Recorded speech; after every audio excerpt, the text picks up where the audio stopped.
Something that's come to, a large level of popularity lately is sort of this maximal fitness. And this is sort of where the CrossFit fits in, where you're trying to do as much as you can in a short amount of time as possible.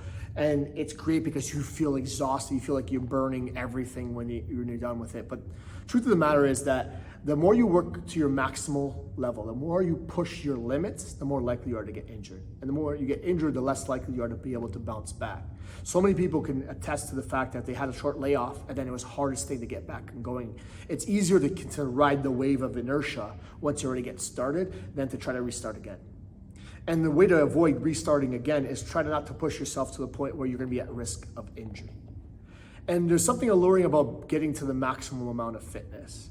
But I'm asking for the minimal amount of pain to get the maximal amount of fitness. Minimal input to get the maximal output. Use a multiplying factor, use advantage, use leverage. We're trying to get more for doing less. The maximal output for the minimal input. Minimal dose for the maximal output.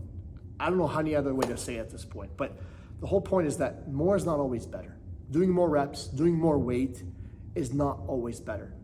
If you're able to lift 100 pounds 10 times, instead of putting another 10 pounds and trying to do 8 times, why don't you do 100 pounds 15 times?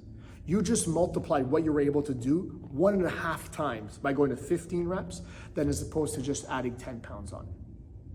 And that's not to fight the fact that you should be adding more weight. But the whole point is that sometimes there's a smarter way to maximize your fitness without putting yourself at risk of any further injury or anything like that. Minimal pain for maximal fitness. So sometimes that means being able to do more and different things than trying to go to the maximum. I'll give you a prime example from CrossFit. They have this thing called kipping pull-ups, and you could do that many more, but it's just not good technique. It's not strict. It doesn't hit the muscles that you want to hit. But it's fun because you could do 10, and you can't even do one strict pull-up. And most of you guys know that I'm very keen on making sure that form is intact, because if you're able to get the form down pat, you're able to maximize your form and master it. The amount of weight is that's the easy part. Adding more weight is easy. But if you learn the wrong form and go fast, like a lot of the maximal fitness is like, is you're gonna maximize, you're gonna multiply a small mistake here, and it's gonna be very large over here. So the risk multiplies. Instead, I'm asking you to master the basics and advance from there. And if you want to get to a point where you're doing some of those things at a maximal level, make sure you're prepared.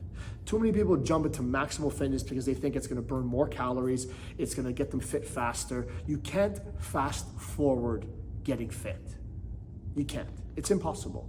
So stop trying to force the issue. We're here to get the maximal amount of fitness for the minimal pain. So that means that we're gonna try to get the maximal output for the minimum effective dose. Least amount of input for the most output. And it's not as sexy and it's not as exciting as some of this maximal fitness is, but in the end, it's gonna be sustainable and it's gonna be something you take on forever and be able to do on your own without any further setbacks.